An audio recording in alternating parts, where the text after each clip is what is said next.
Assalamualaikum warahmatullahi wabarakatuh. Selamat sore pemirsa TVRI Kalimantan Timur. Kita kembali di Dialog Interaktif Publika Hukum dan Kebijakan Penyelenggaraan Negara. Tapi edisi kali ini adalah edisi yang spesial karena ini memperingati Disnatalis Fakultas Hukum yang ke-21.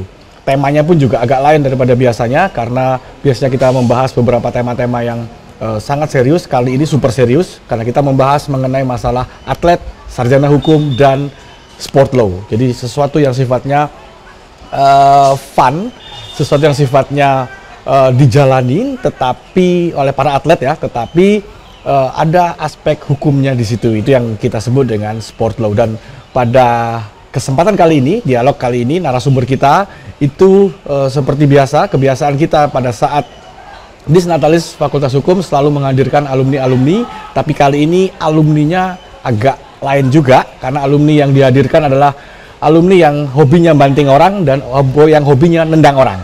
Nah, karena kita akan menghadirkan atlet yang punya prestasi nasional dan internasional, tapi sekaligus menjalani kehidupannya sebagai mahasiswa dan sekarang sudah menjadi sarjana hukum.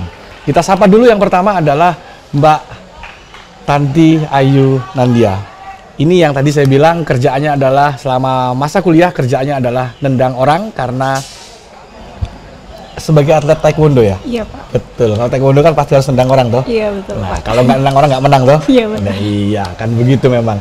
Tapi alhamdulillahnya selama berkarir sebagai atlet taekwondo, Mbak Tanti ini juga bisa menyelesaikan sarjana hukumnya dan sekarang bekerja sebagai jurnalis di salah satu media di Kalimantan Timur, kan begitu ya. Nah, itu luar biasanya ya. Jadi menjalani kehidupan sebagai atlet, menjalani kehidupan sebagai mahasiswa, tapi tetap bisa berprestasi di kedua-duanya, baik sebagai sarjana hukum dan juga sebagai atlet yang berprestasi nasional. Nah, yang kedua adalah Mas Muhammad Iqbal. Nah, ini yang tadi saya bilang kerjaannya adalah banting orang karena beliau ini tercatat sebagai atlet gulat nasional yang punya prestasi internasional.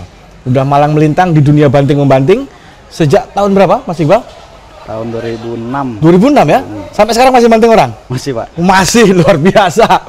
Tapi di samping banting orang, tapi juga berhasil menyelesaikan gelar pendidikan sarjana hukumnya, sehingga sekarang pun juga tetap sebagai atlet senior ya pastinya ya, udah lama soalnya, tapi juga sebagai orang yang mengamalkan ilmu-ilmu yang didapatkan pada saat sesi pelajaran di Fakultas Hukum Universitas Muhammad Harman. Nah, nanti kita akan lebih lanjut lagi diskusi dengan para narasumber kita, Mbak Tantia dan Mas Iqbal, terkait tentang bagaimana sih kehidupan pada saat sebagai mahasiswa sekaligus sebagai atlet nasional dan juga bisa berprestasi, dan kemudian juga emangnya ada ya korelasi antara pelajaran hukum dengan kehidupan kalian sebagai atlet. Itu nanti kita bahas secara lebih detail lagi di sesi dialog. Dan nanti tapi sebelumnya kita saksikan dulu video prolog berikut ini. Tapi sambil masih prolog, kita ke stage terlebih dahulu.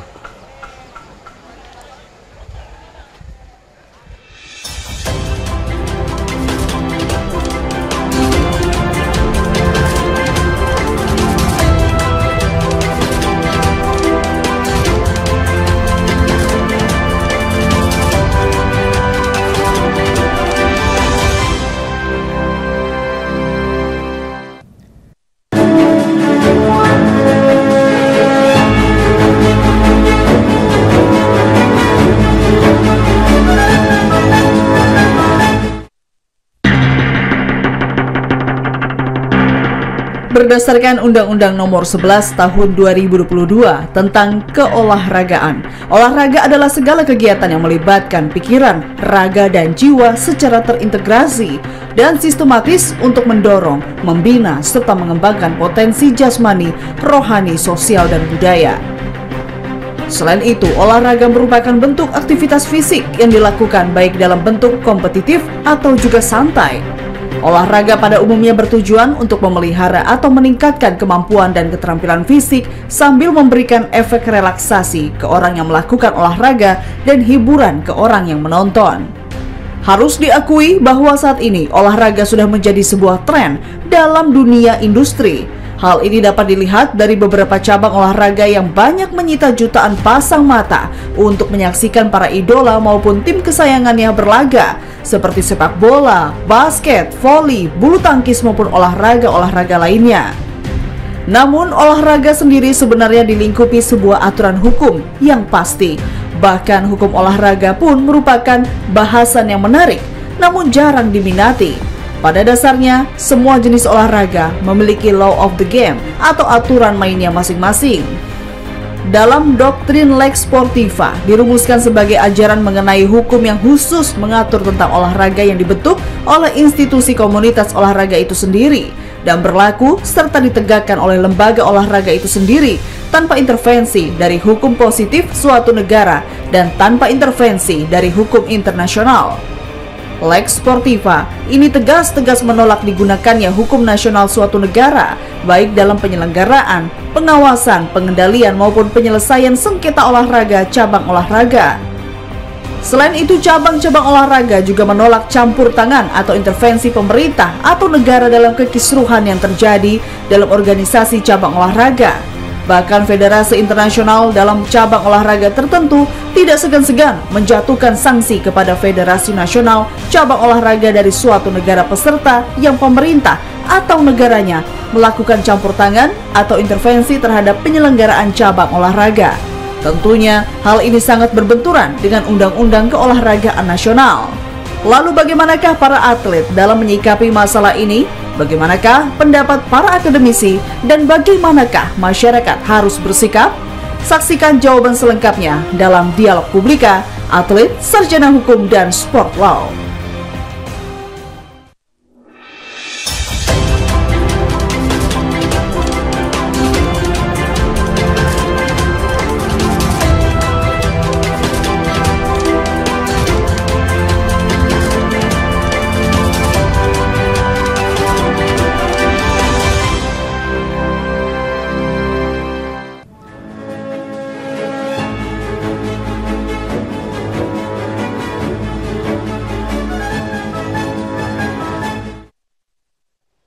Ya, pemirsa TVRI Kalimantan Timur kembali lagi di Dialog Publika Hukum dan Kebijakan Penyelenggaraan Negara. Dan seperti yang saya sampaikan di prolog tadi, tema kita memang agak spesial, agak lain karena ini sesuatu yang mungkin jarang dibahas, tetapi sesungguhnya ada di sekitar kita, ada di sekeliling kita, dan menjadi suatu hal yang menarik untuk dibahas. Kita bicara soal bagaimana kehidupan seorang mahasiswa sekaligus menjalani kehidupan sebagai atlet profesional, dan kemudian di dalam kehidupan sebagai atlet profesional ini ada aturan-aturan hukum, yang baik itu dibuat oleh federasi yang kita kenal dengan sport law atau aturan hukum yang dibuat oleh negara. Jadi kita akan membahas seputar bagaimana sport law dan kehidupan atlet sekaligus sebagai mahasiswa. Sebagaimana tadi disampaikan, tadi kita udah berkenalan tadi di awal dengan Mbak Tanti, dengan Mas Iqbal, yang hari ini posisinya belum pensiun, gitu ya? Iya. Masih menjadi atlet. Ini siap-siap ini akan tampil di event terdekat mungkin adalah Porprov 2025 iya, yang diselenggarakan di Pasir ya, iya. 2025. Tapi informasinya Mbak Tanti ganti cabur nih. Iya, Pak. Tapi masih tetap urusan tendang orang ini? Iya, Pak. Lebih ganas lagi yang ini kayaknya, iya, ya? Ya, tarung derajat sekarang ya? Iya, oke, luar biasa. Ini jangan dilihat dari badannya ya, tapi dilihat dari tendangannya. Kalau ada yang mau nyoba silakan coba nanti setelah acara ini, boleh jadiin sansak kalau memang mau coba tendangannya sekeras apa Mbak Tanti ini. Nah, ini Mbak Tanti posisinya. Oke, kita coba dari Mbak Tanti dulu ya, setelah itu baru kita ke Mas Iqbal. Dulu masuk kuliah tahun 2018. Iya, Oke, Pak. 2018. Itu jadi atlet dulu atau kuliah di Fakultas Hukum dulu? Dari SMA, Pak, jadi atlet. Oh, dari SMA iya, jadi atlet. dari Emang SMA. dari kecil udah ceritanya menjadi atlet memang? Iya, Pak. Dari saya kecil itu emang udah suka olahraga. Dulu pernah juga sepak bola. Iya, sepak bola SSB. Kapan-kapan bisa main gitu iya. Ya? Bisa ikut Danon Cup, terus ikut lomba lari. Terus karena ada cita-cita mau jadi polisi kan, Pak. Akhirnya harus ada basic bela diri ya, masuk ke taekwondo. Oh gitu. Iya. Jadi emang dari kecil udah Iya. senang olahraga, Iya. udah aktif di berbagai macam kompetisi, kejuaraan dan segala macamnya. Iya. Baru kemudian akhirnya menekuni yang terakhir adalah taekwondo dan sekarang tarung derajat. Iya, Pak. Oke, itu sambil sekolah, Iya, sambil sekolah. kuliah, Iya. dan itu mendapat dukungan ya dari keluarga ya. Iya, Oke. sempat juga ditentang Pak sama Oh, orang gitu? tua, ya. Tapi karena saya punya tekad ya, saya tunjukkan ke orang tua saya kalau apa yang saya pilih saya bisa tanggung jawabkan kayak gitu. Terbukti berprestasi Iya, dong. betul, Iya. Nanti kita lihat ya. Nanti ada sesi di mana kita akan memperlihatkan medali-medali yang pernah mereka punya. Karena prestasinya nggak main-main. Ini nggak level kecamatan aja nih. Ini udah level nasional, level internasional ini. Prestasi yang diraih oleh Mbak Tanti dan juga Mas Iqbal ini. Sampai sekarang juga masih ya. Tadi masih Pak. siap-siap. Berarti ini masih sering latihan ya, masih Iya, rutin Pak. latihan Iya, ya. TC. TC untuk Iya. persiapan Porprov itu ya. Iya. Tapi sayangnya nggak membela Samarinda ya, membela Kutai Timur. Tapi nggak masalah.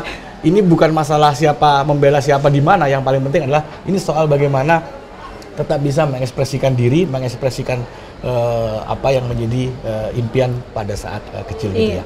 Oke, sebelum kita lanjut lagi, saya ke Mas Iqbal dulu supaya bisa lebih komprehensif juga perkenalannya. Ini Mas Iqbal, posisinya sampai sekarang tadi masih banting orang.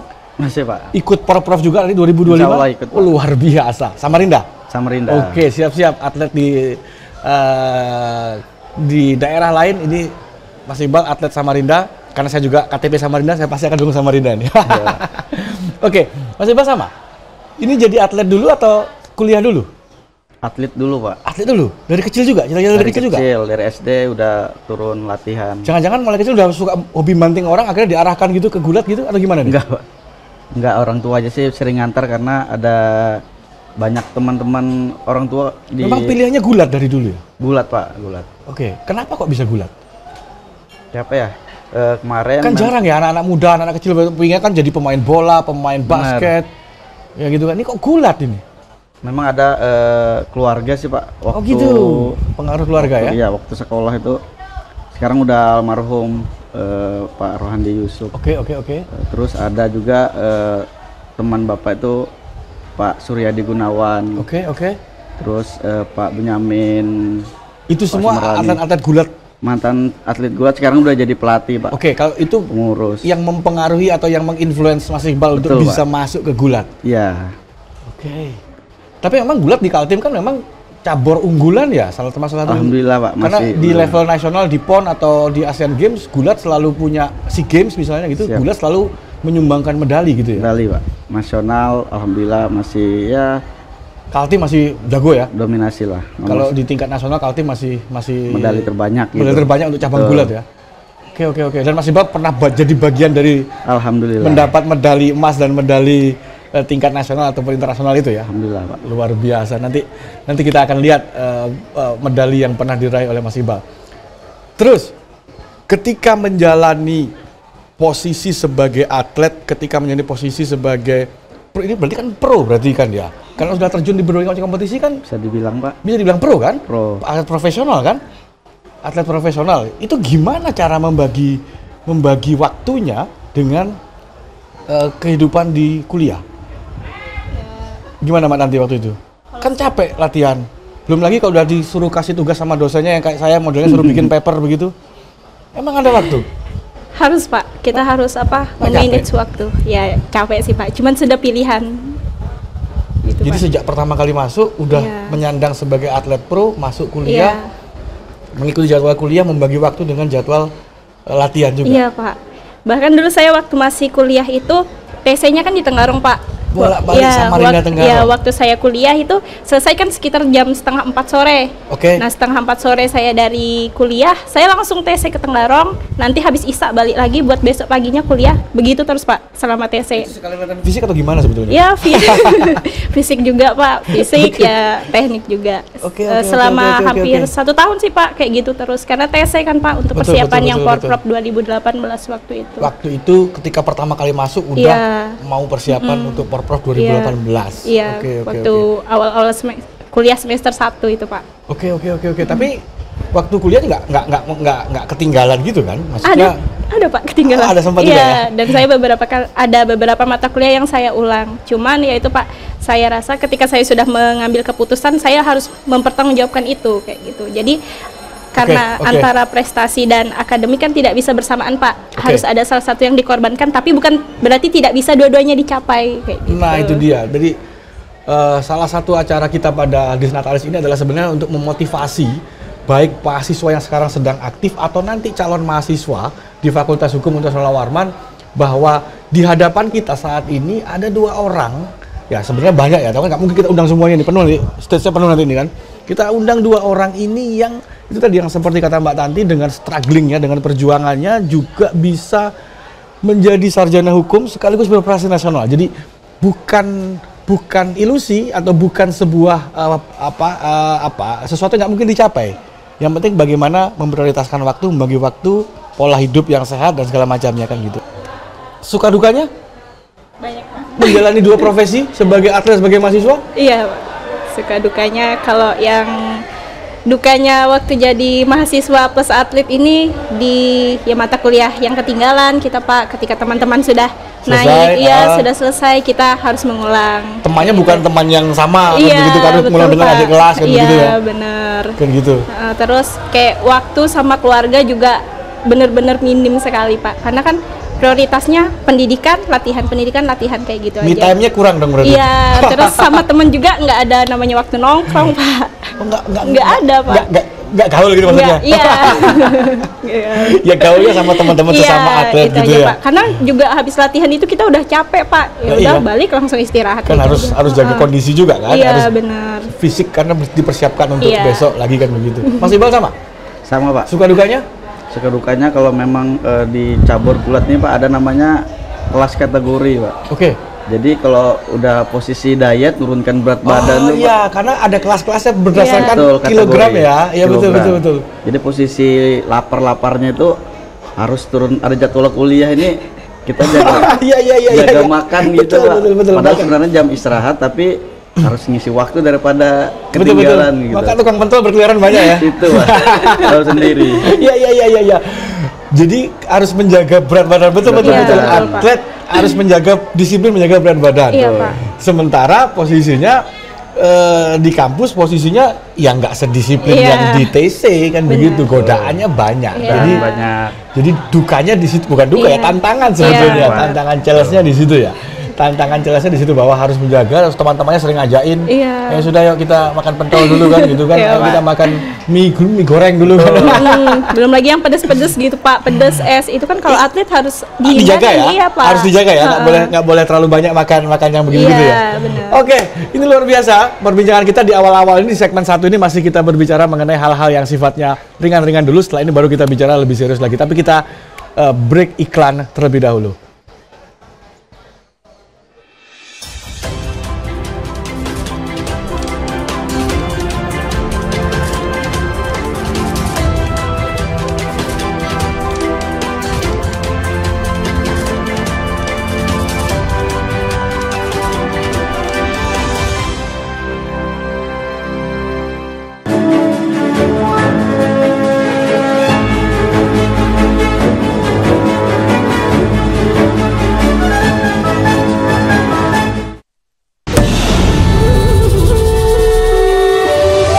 Ribuan suku dan bahasa, warna-warni budaya.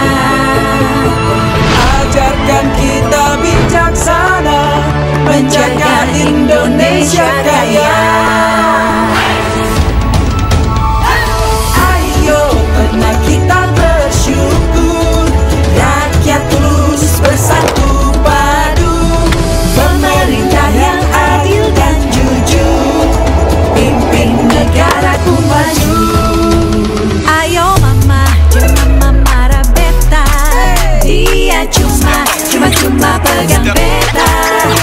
Ayo mama, jangan marah beta. Lah orang muda punya biasa. Sik sik si bantu marikan di joget sor mari kotak di dalam lari si bang bangkan jula jula si bang bangkan jula jula. Hey yo ya yo dari Aceh hingga Papua kita semua bersaudara.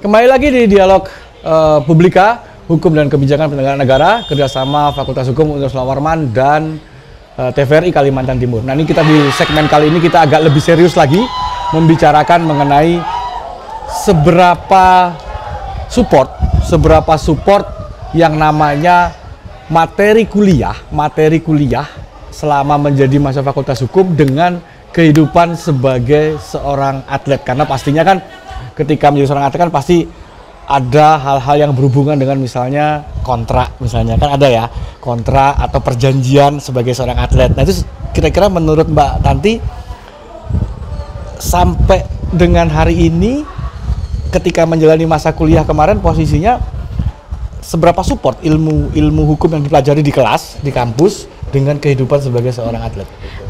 Sangat support sekali ya Pak, apalagi terutama soal kontrak itu tuh penting sekali karena di kontrak itu nanti kita tahu apa-apa aja yang menjadi hak kita kayak gitu Pak. Cuman selama ini kadang kayak teman-teman saya juga sering lalai terkait hal itu Pak, dengan kontrak-kontrak seperti itu. Lalai ini maksudnya gimana? Lalai ini ya cuman taken tanpa membaca itu Pak, isi kontrak.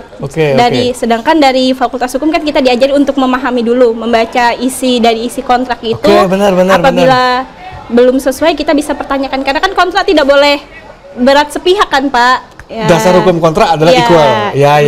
Itu Pak. Nah dari situ, dari saya kuliah Fakultas Hukum itu saya menerapkan hal itu Pak. Dan alhamdulillahnya sampai sekarang kontrak-kontrak saya aman Pak. Aman. Dan juga terkait dengan ini kita kan fisik ya Pak, latihan body contact banget. Nah di situ kita juga paham nih hal-hal mana yang nggak boleh dilakukan sama pelatih atau siapapun gitu Pak. Menarik. Iya, karena kan akhir-akhir ini banyak isu pelecehan Pak, apalagi ke perempuan kan Pak. Apalagi saya atlet perempuan dan otomatis rentan ya? Iya, rentan Pak. Nah, dengan kita punya ilmu hukum itu kita paham hal-hal apa nih yang bisa menjadi batas. Nah, ketika hal itu dilakukan dan kita bisa menuntut hal itu seperti itu Pak. Nah, iya. Berarti support sekali ya? Iya, apalagi Pak. situasi-situasi ya sekarang memang rawan sekali. Satu soal kontrak ya, memang dari hasil selama ini kita diskusi mengenai kontrak secara profesional, memang kadang-kadang yang dibaca ya kontrak yang dibaca berapa gajinya, berapa bonusnya, berapa nominalnya kan ya, nggak dibaca depan-depannya ini. Padahal depan-depannya ini ada hak dan kewajiban lainnya yang harus dipenuhi, baik oleh si pemberi kontrak atau kalian sebagai atlet. Tapi dengan ilmu hukum tadi posisinya karena ilmu kontrak sudah diberikan jadi lebih paham kan gitu. Dan itu menarik tadi soal bagaimana ketika ini sebagai protection ya, sebagai perlindungan bahwa rawan akan pelecehan seksual dan segala macam pelecehan. Ya itu kan sering terjadi ya di berbagai macam ya bukan hanya di dunia olahraga tapi di berbagai macam tempat. Tapi di kontrak ditulis bahwa pelatih hanya sampai sebatas ini. Terus kemudian ini sampai di luar itu maka itu disebut sebagai di luar konteks dari atlet. Di luar konteks dari latihan. Iya. Tapi alhamdulillah sampai saat ini nggak pernah mengalami hal-hal yang alhamdulillah aman Pak. Dan saya juga ngasih tahu teman-teman saya karena kan perempuan Pak ketika mengalami hal-hal pelecehan itu tidak berani untuk speak up. Betul. Dengan kasih tahu teman kalau misalnya dilakukan hal seperti ini ngomong aja kayak gitu karena kita perempuan ini ada dilindungin juga, ya Pak. Kan? Ada perlindungan hukumnya, ada jalurnya juga untuk misalnya speak up atau melaporkan kan benar, begitu ya. Pak, Mereka jadi tahu ya. Iya gitu. benar Pak. Oke, baik. Terus Mas Iqbal, kalau Mas Iqbal sendiri gimana? Ada nggak ilmu yang bermanfaat selama kuliah begitu dalam kehidupan atletnya? Sangat banyak Pak ya. Mungkin contoh hal begini, kalau di atlet profesional itu Pak ada mungkin mutasi perpindahan atlet Pak. Perpindahan dari satu daerah ke daerah lain ya? Oke. Bisa lebih memahami. Ini judul skripsinya bukan sih? Bukan Pak. Saya kira judul skripsinya kemarin. Oke. Gimana mutasi? Jadi bisa lebih memahami syarat terus dasar yang mana untuk kita ini ketika mau pindah, ketika sudah menghasilkan medali Pak, kadang-kadang ada hal-hal yang belum Pak, belum konkret atau belum lengkap, ternyata diungkit ketika kita sudah dapat medali Pak. Oh, tidak diperjanjikan di awal. Betul. Misalnya begitu. Hingga akhirnya medali itu kadang-kadang langsung dibatalkan dari daerah sendiri, kadang-kadang tidak terima hal-hal yang seperti itu. Jadi kalau saya pribadi lebih paham dengan perjanjian-perjanjian seperti itu, mending saya pilih enggak dulu atau tahan dulu. Ini akan membuat Mas Iqbal sebagai atlet karena mengetahui ilmunya jadi lebih hati-hati. Betul, lebih hati-hati, nggak sembarang menerima tawaran ini itu. Betul. Kalau ternyata bisa membuat kerugian di masa depan. Kerugian gitu, di masa depan. Dan pernah kejadian, pernah seperti itu. Mas Iqbal pernah? Hampir, Pak. Cuman alhamdulillahnya terselamatkan karena ilmu hukum tadi ya. Betul, Pak. Oke. Selain itu ada lagi mata kuliah kira-kira kalau boleh disebutkan mata kuliah apa secara spesifik bisa membantu kehidupan atlet ini? Karena nanti kalau tersebutkan di sini, saya akan di kampus akan lebih fokus lagi ke situ, kan begitu. Perdata ya? Terkait dengan kontrak. Iya, karena kehidupan kalian rata-rata pasti sebagai atlet pro mesti di kontrak ya, kan gitu. Jadi oke, nanti akan menjadi salah satu catatan buat kami, masukan dari alumni, mata kuliah hukum kontrak harus lebih konkret. Bukan hanya teori, tapi juga lebih ke bagaimana bisa diimplementasikan, kan begitu. Karena ini sangat bermanfaat sekali, kan gitu. Oke, sebelum kita lanjutkan diskusinya, kita coba ke para mahasiswa yang hari ini hadir di sini. Ini junior kalian, yang siapa tahu suatu saat ada yang atlet di sini. Kamu atlet apa? Panahan. Wih, bawa panahnya sekarang? Wah, luar biasa emang. Jadi banyak atlet ini. Jadi setelah ini mungkin bisa melihat ya, ternyata di depan kalian ini atlet-atlet ini walaupun sibuk dengan kehidupan atletnya tetap bisa menyelesaikan gelar kesarjanaannya. Oke, silakan. Ya baik, terima kasih Bapak atas kesempatannya. Perkenalkan, nama saya Novita Fitriani dari Fakultas Hukum Universitas Mula Warman. Pertanyaan saya Bapak berkaitan dengan keinginan sebagian besar orang untuk menjadikan Lex Sportiva itu sebagai Lex spesialis Pak. Oke. Maksudnya berdiri secara mandiri gitu. Terdapat beberapa kasus Pak di mana ketika para atlet itu bertanding, salah satunya cedera. Ketika cedera, atlet yang cedera ini merasa bahwa ini harus diangkat ke jalur hukum. Nah, ada dua tanggapan nih Pak terhadap kondisi tersebut. Yang pertama, masyarakat menganggap bahwa ini adalah ranahnya hukum olahraga saja. Oke. Yang kedua, merasa bahwa negara harus melakukan intervensi melalui hukum pidananya. Nah, saya ingin bertanya Bapak, dari para atlet sendiri, apakah keinginannya seperti apa terkait dengan kasus tersebut? Sejauh manakah negara itu bisa melakukan intervensi terhadap kasus-kasus tersebut? Demikian Bapak, saya Novita, terima kasih. Oke, terima kasih Novita. Kita beli aplaus dulu untuk Novita. Ini pertanyaannya bagus sekali nih, sudah kayak pertanyaan skripsi nih, rumusan masalah 1, kan begitu ya. Oke, ini kedua-duanya full body contact semua nih, yang satu banting orang, satu tendangin orang, kan begitu. Apalagi dalam konteks seperti itu, ini dalam aturan federasinya kan ada ya, memang begitu ya. Tanti gimana nih, pemahaman Tanti mengenai itu gimana? Kalau kita biasa bertanding tuh Pak ada bikin surat menandatangani surat pernyataan bahwa apabila terjadi sesuatu hal tidak akan menuntut pihak manapun. Karena ini bagian dari Lex Sportiva, bagian dari pertandingan itu sendiri. Iya, gitu. benar Pak. Karena kan kalau jenis-jenis pertandingan yang sudah tembus sampai ke Olimpik segala itu kan Pak, itu adalah olahraga-olahraga yang secara safety-nya sudah internasional Pak. Oke. Jadi, dan itu diatur ya dalam peraturan federasi. Nah, itu yang disebut dengan Lex Sportiva sebetulnya. Oke. Dan juga kalau olahraga-olahraga yang sudah bertaraf internasional Olimpik, mereka setiap akan ada pertandingan itu selalu akan ada pembaruan aturan-aturan, dan aturannya itu pasti terkait dengan safety-nya seorang atlet, seperti itu Pak. Apalagi kayak taekwondo kan full body contact, mulai dari pelindung gigi, kepala, semuanya lengkap kayak gitu Pak. Oke, jadi secara aturan olahraga sendiri dari masing-masing federasi sudah disiapkan, sudah disiapkan perangkat perlindungan hukumnya, begitu benar, ya, benar, perangkat Pak. perlindungan hukumnya, baru kemudian ada ditambah dari surat pernyataan. Iya, benar. Soalnya kalau satu pun kita nggak pakai perlindungan itu nggak boleh main Pak. Diskualifikasi biasanya. Diskualifikasi harus jadi lengkap. memang kontrolnya ketat ya untuk soal safety ini ya. Iya, benar Pak. Dan itu aturan dari masing-masing federasi gitu. Pernah nggak sih ada kejadian yang mungkin Mbak nanti lihat gitu, atau ketika terjadi kecelakaan, dalam tanda petik kecelakaan begitu ya, kemudian sampai ke polisi gitu misalnya? Enggak sih Pak, karena ya itu Pak, sebelum kita bertanding kita sudah membuat surat pernyataan itu, menandatangani surat pernyataan. Oke, ya ini juga bagian dari situasi yang level profesional kali ya, kan gitu ya.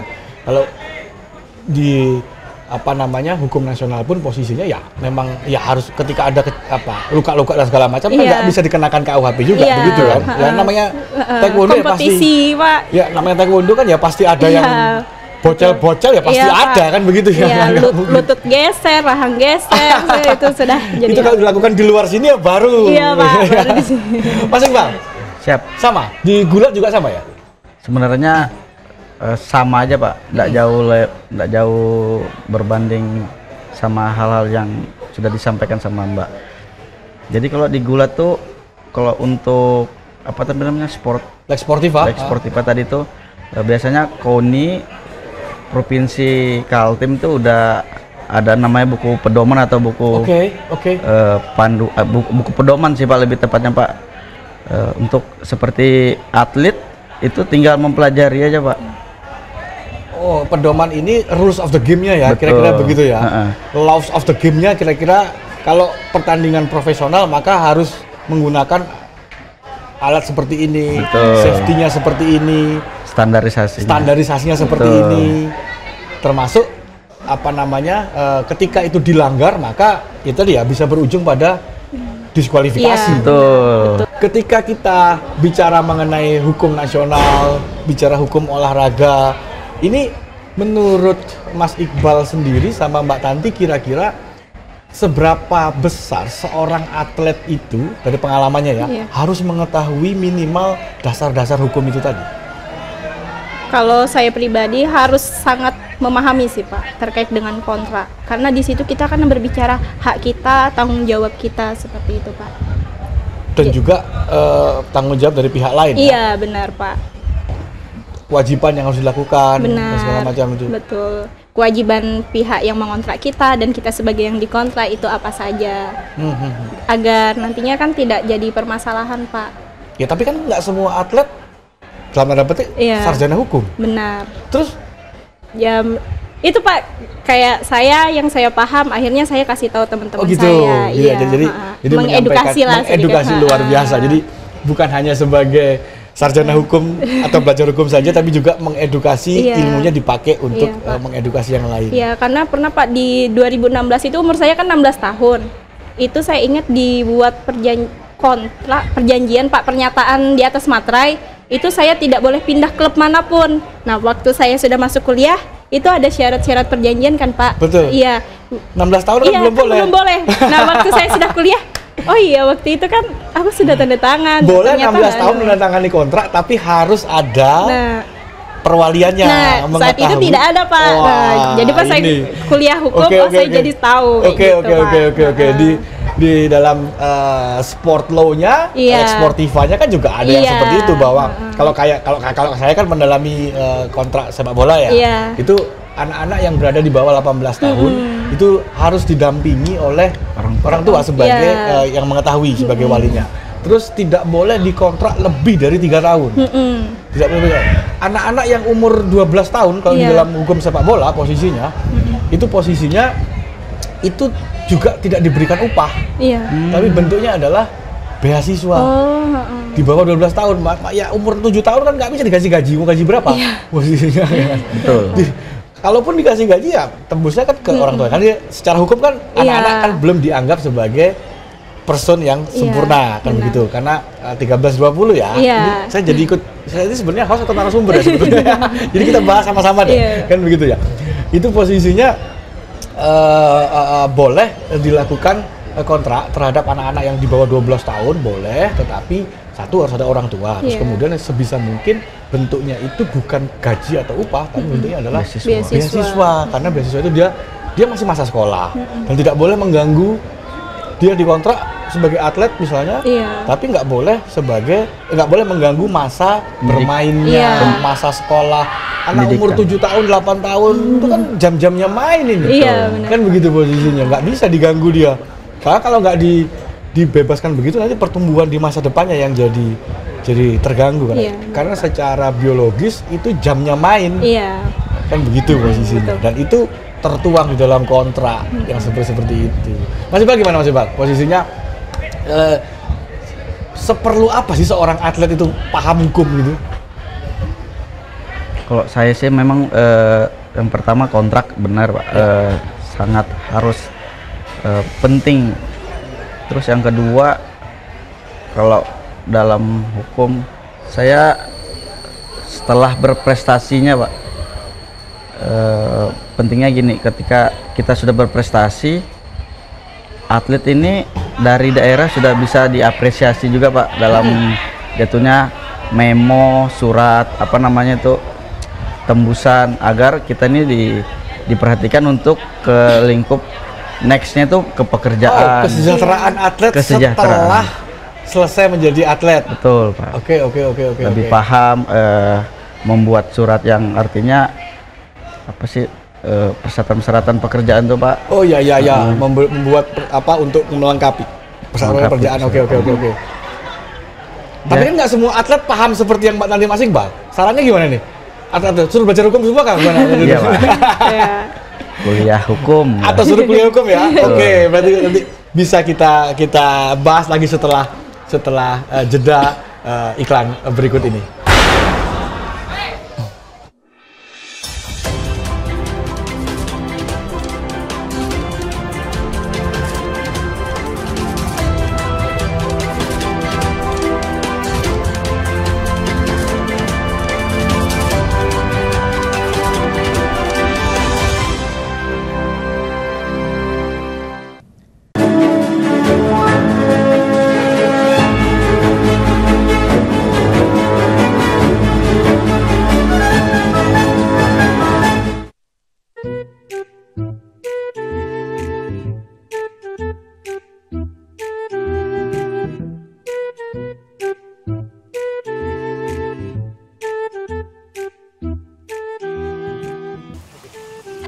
Kok dibakar sih? Wah, emangnya kenapa? Kan ada cara lain. Kita bisa mengolah sampah tanpa merusak lingkungan. Yuk, aku punya beberapa tips untuk kamu. Pertama, memisahkan sampah sesuai jenisnya. Cara pertama yang dapat kamu lakukan untuk pengolahan sampah dapat dimulai dengan memisahkan sampah menjadi dua bagian, yakni organik dan anorganik. Kedua, melakukan zero waste. Konsep zero waste yang mulai sering disuarakan agar manusia mulai peduli dengan alam dapat diwujudkan dengan menggunakan barang-barang yang tidak habis dipakai. Salah satunya seperti mengganti plastik dengan tas belanja kain. Ketiga, membuat pupuk dari sampah organik. Daripada membiarkan sampah organik berbau busuk karena bakteri pengurai, ada baiknya kamu melakukan daur ulang dengan menjadikannya sebagai pupuk kompos pada tanaman. 4. Melakukan daur ulang pada sampah anorganik. Sama seperti konsep 3R, kamu dapat membantu pengolahan sampah dengan memilih barang-barang yang masih dapat digunakan kembali. Nah, sekarang udah ngerti kan? Sayangi bumi, langkah kecil, dampak besar.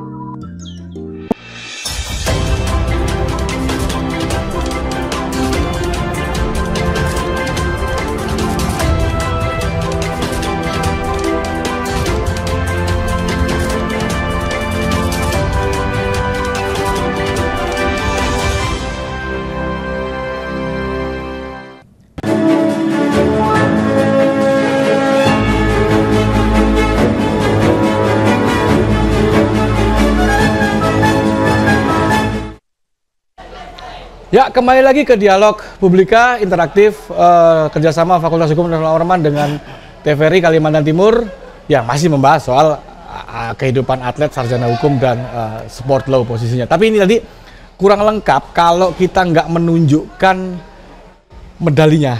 Karena tadi kita bicara prestasi, tapi kalau di hukum itu, kalau nggak ada buktinya, nggak bisa dianggap sebagai sebuah kebenaran. Semua kan harus berdasarkan bukti ya. Oke, Mbak Tanti, coba. Ini apa aja ini Mbak Tanti ini? Ini banyak betul ini. Ini masa ngajar di bingkai begini ya? Iya Pak, buat kenang-kenangan. Oke, untuk memorabilia sekaligus sebagai apa ya, memacu. Iya. Oke. Ini yang paling fenomenal yang mana nih? Fenomenal ini sih Pak. Yang mana? Ini? Iya, 2018. Yang ini waktu saya TC ketika kuliah. Oke.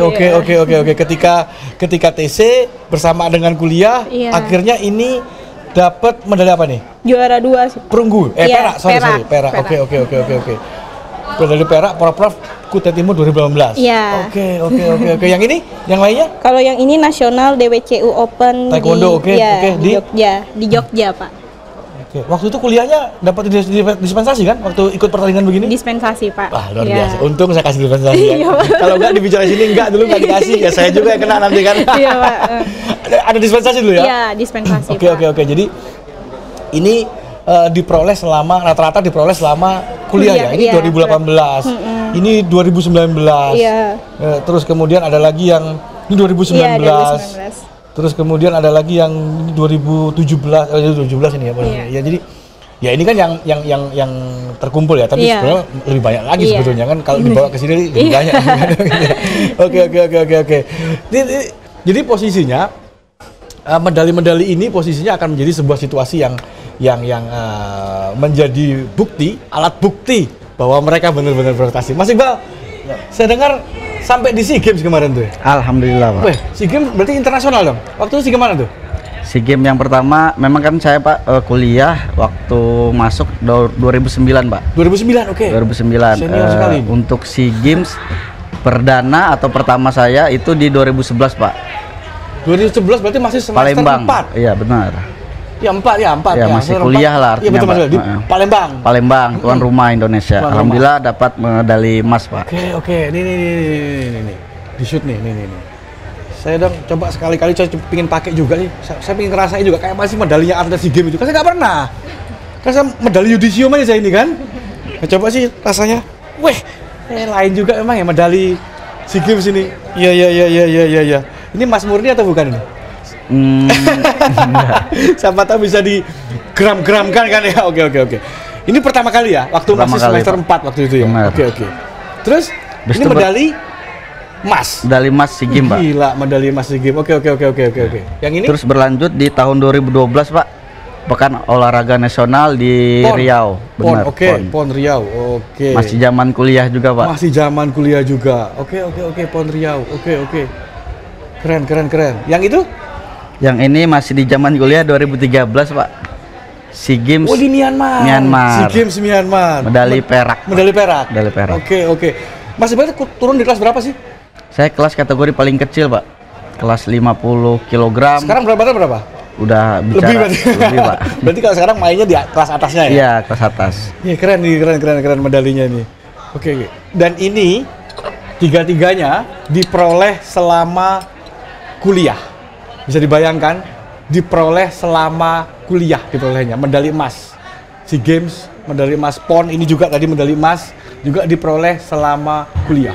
Jadi artinya tidak ada halangan sebetulnya untuk bisa berprestasi di dalam dan di luar kampus sesuai dengan passion dan sesuai dengan minat masing-masing. Ini buktinya. Ingat, hukum selalu bicara dengan alat bukti. Kita hadirkan ini alat buktinya, posisinya. Ini bisa menginspirasi kalian semua, bisa menginspirasi yang ada di sini untuk bisa berprestasi seperti Mbak Tanti atau seperti Mas Iqbal. Bisa membagi waktu, nggak main-main. Sekali lagi, hukum alat buktinya kita hadirkan di sini. Gelar perkaranya ya ini, gelar perkaranya. Begitu ya. Oke, saya buka sesi pertanyaan dulu untuk mahasiswa sambil ada mahasiswa. Oh ya, tadi Mas Dwi Nur Wardana. Oke. Izin bertanya, saya di Nurwardana. Atlet kan? Atlet ya? Iya Pak, betul Pak. Sampai sekarang masih aktif? Masih Pak. Panahan ya? Panahan Pak. Ikut pertandingan? Besok Kemarin Porprov main juga? terakhir Porprov ikut juga Pak. 2025 ikut juga? 2025 insya Allah ikut Pak. Samarinda atau mana? Samarinda. Oke, Sejauh kontraknya ini. sudah ada kontraknya? Sudah ada Pak. Kalau belum ini saya asistensi di kontraknya nanti. Izin Pak dan abang-abang kakak-kakak senior-senior saya Dwi Nurwardana dan saat ini mahasiswa semester 5 FH Hukum Universitas Mulia Warman. Dan saat ini kita mengetahui bahwasanya di dalam hukum positif kita sebagai atlet telah diatur di dalam Undang-Undang Nomor 11 Tahun 2022 tentang keolahragaan. Oke. Di salah satu pasalnya, tepatnya pada pasal 90, kita berbicara mengenai industri olahraga. Dan kakak-kakak semua kita ketahui kan, olahraga kita ini kan tidak masuk dalam industri olahraga. Mungkin kalau kayak bola, futsal atau volley itu ya sudah lah ya ada industrinya. Sedangkan seperti kita gula, taekwondo ataupun panahan kan tidak ada industri atau tidak ada liga yang bermain. Lalu seperti apa sih seperti kakak-kakak ini untuk tetap berprestasi, tetap juga belajar di FH Hukum dan tetap juga memiliki pertumbuhan ekonomi? Karena jujur saja jika kita mengetahui olahraga jika tidak ada industrinya tentu kita hanya berharap terhadap medali-medali yang dikeluarkan seperti Porprov, PON dan SEA Games dan selainnya. Akan tetapi kan sangat sulit untuk mengejar hal-hal seperti itu. Nah, lalu seperti apa kakak-kakak ini di luar dari olahraga dan hukum? Terima kasih semuanya. Oke, tapi sampai sekarang masih ini ya, latihan ya? Bisa membagi waktu juga kan? Masih, Pak. Masih bisa membagi waktu antara latihan panahan dengan kuliahnya ya? Iya, betul. Oke, luar biasa. Ini atlet tanya ke atlet. Mahasiswa Fakultas Hukum yang belum lulus tanya ke yang sudah lulus. Monggo, ini menarik memang. Sebenarnya ini bisa jadi tema sendiri soal industri olahraga. Ini bisa kita bahas 3 jam, 4 jam sendiri industri olahraga ini.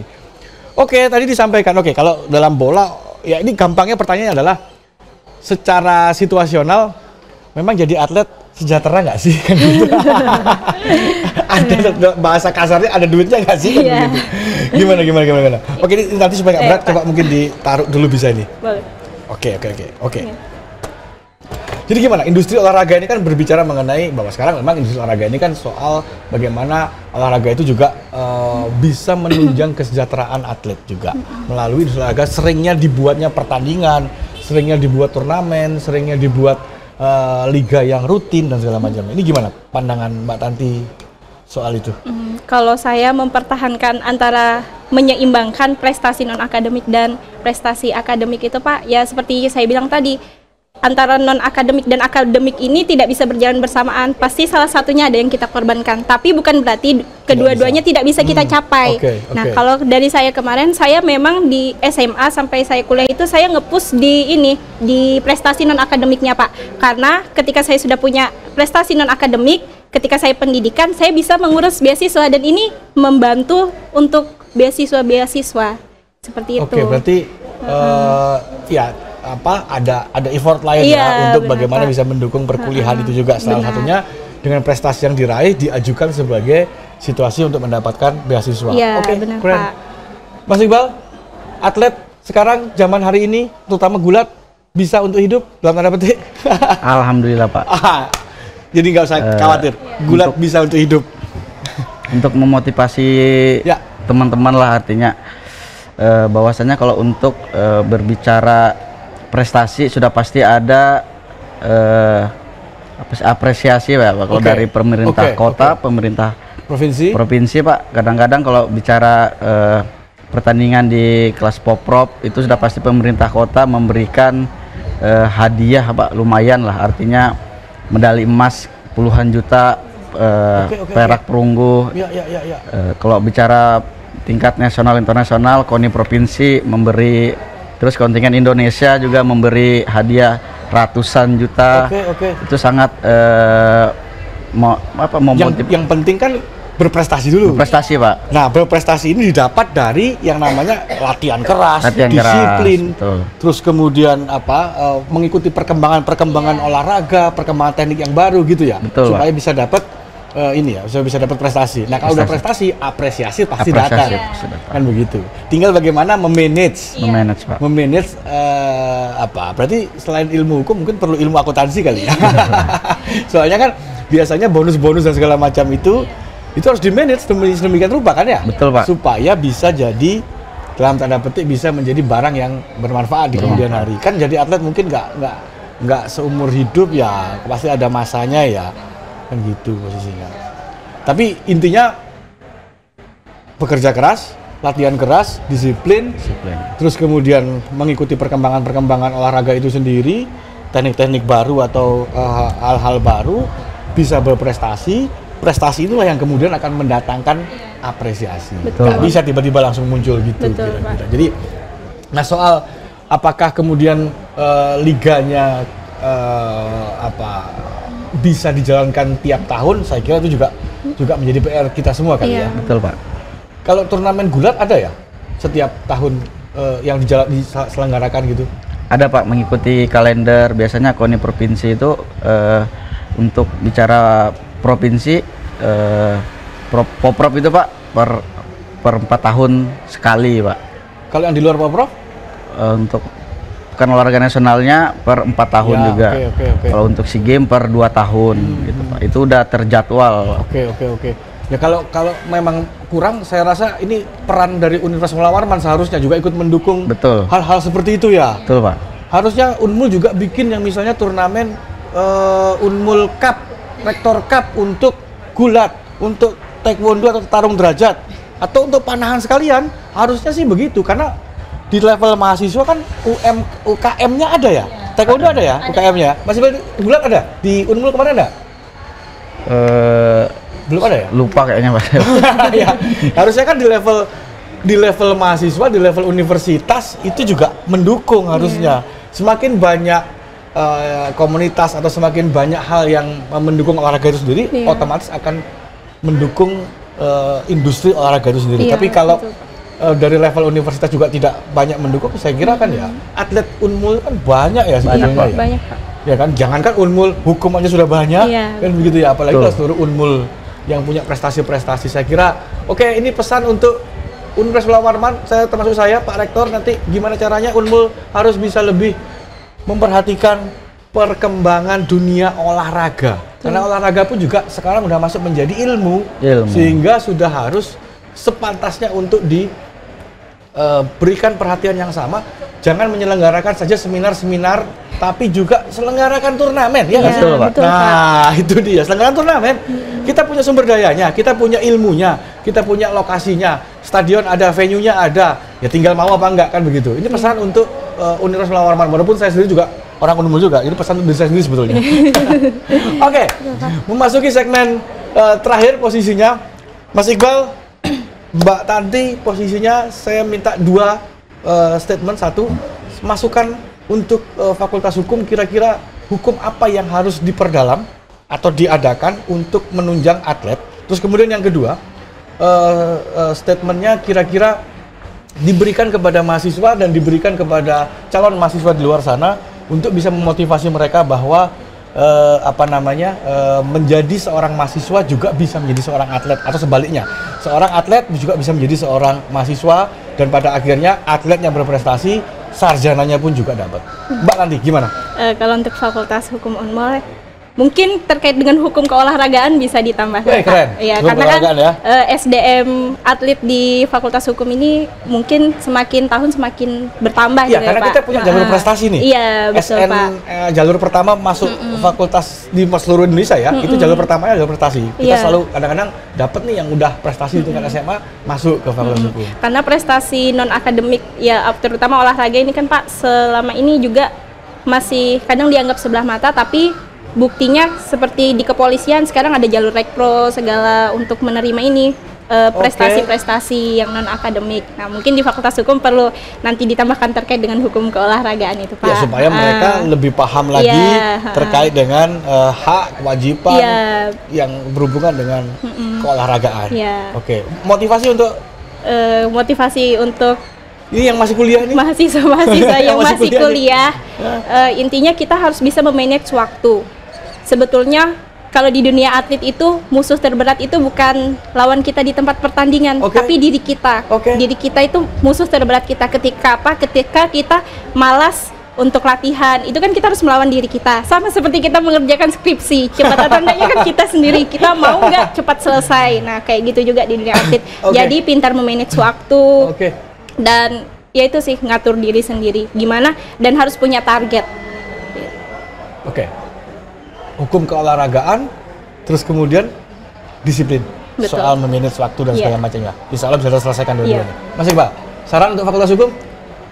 Untuk mata kuliah apa nih? Hukum kontrak misalnya diperdalam atau gimana? Intelektual agraria mungkin, Pak ya. Oke.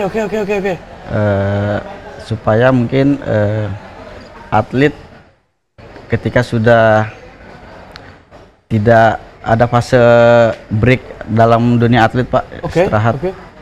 Mungkin ya dengan hasil prestasi yang ada, finansial uang yang dia kumpulkan, beli tanah, Pak. Berarti aset gitu. Berarti pemanfaatan mata kuliah yang mata kuliah hukum bisnis mungkin ya, hukum bisnis untuk atlet, manajemen hukum bisnis untuk atlet. Jadi bukan hanya membeli tanah, tapi juga harus tahu membeli tanah itu harus hati-hati. Jangan sampai ini tanah tumpang tindih, ya kan begitu ya. Betul, jangan sampai tanah sengketa dibeli. Betul, Pak. atau tanah punya orang dibeli, kan begitu, atau tanah yang sifatnya ilegal dibeli, kan gitu ya. Oke, menarik masukannya. Motivasi untuk teman-teman mahasiswa yang lagi kuliah ataupun yang nanti calon mahasiswa yang lagi kuliah supaya bisa berprestasi kayak Mas Iqbal ini. Ya, sarjana hukum oke, medali emas juga oke. Gimana nih? Untuk teman-teman mungkin motivasi sedikit. Yang pertama, jangan lupa diri, Pak. Jangan lupa diri, Pak. Oke. Karena kalau kita udah ibarat berprestasi kadang-kadang lupa diri, Pak. Oke, menjadi sombong. Begitu ya. Kadang-kadang kalau sudah ada dapat duit tuh, Pak, foya-foya, Pak. Mending ya tabung, Pak. Nabung. Betul. Beli rumah. Iya, aset. Aset ya, betul, gitu, Pak. Betul. Banggain orang tua mungkin apa? Ya mungkin menaikkan haji atau haji, umroh gitu, Pak. Oke. Jangan lupa diri ini ya. Jangan lupa diri, Pak. Gitu. Soal untuk bisa prestasi kan otomatis harus disiplin dan segala macam ya. Dan betul, gitu. Pak. Oke. Itu pemirsa TVRI Kalimantan Timur dan juga para mahasiswa dan juga mungkin calon mahasiswa Fakultas Hukum. Intinya kalau kita mau bekerja keras, mau latihan keras, disiplin, terus kemudian tadi terakhir tidak lupa diri, posisinya itu bisa mendapatkan yang namanya prestasi. Nah, ketika sudah mendapatkan prestasi, maka apresiasi pun akan datang. Kan begitu. Nah, ketika apresiasi datang, salah satunya adalah bisa menyelesaikan gelar kesarjanaan hukumnya. Jadi, Fakultas Hukum memberikan ruang yang cukup luas kepada siapa saja untuk belajar hukum sekaligus berprestasi di luar fakultas. Dan ini sudah dibuktikan dengan kehadiran Mbak Tanti dan kehadiran Mas Iqbal. Terima kasih kehadirannya di acara spesial ini. Mudah-mudahan terus berprestasi. 2025 persiapan Porprov, semoga sukses, semoga bisa meraih hasil terbaik. Mas Iqbal, Mbak Tanti, semoga juga yang paling penting adalah stay safe, kan begitu ya. Yang paling penting adalah tetap sehat, yang paling penting adalah tetap bisa menjaga diri, dan yang paling penting adalah tetap bisa berkarya sesuai membanggakan orang tua, membanggakan diri keluarga ya begitu, dan juga daerah dan juga negara. Sukses untuk kehidupan atletnya, sukses untuk bagaimana bisa menjalankan ilmu hukum dimanapun tempat berada, dan jangan lupa sampaikan ke teman-teman atlet yang lain ilmu hukum menjadi hal yang penting. Saya akhiri dulu dialog. Ini sebenarnya kalau dialog ini mau diterusin bisa sampai 3-4 jam karena temanya menarik, belum kalau bicara soal industri olahraga tadi, tapi mungkin itu kita akan bahas di dialog publika lainnya. Sekali lagi terima kasih atas perhatiannya, atas kehadirannya, dan atas sharing ilmu dan sharing pengalamannya Mbak Tanti, Mas Iqbal. Semoga sukses, sehat selalu. Wassalamualaikum warahmatullahi wabarakatuh.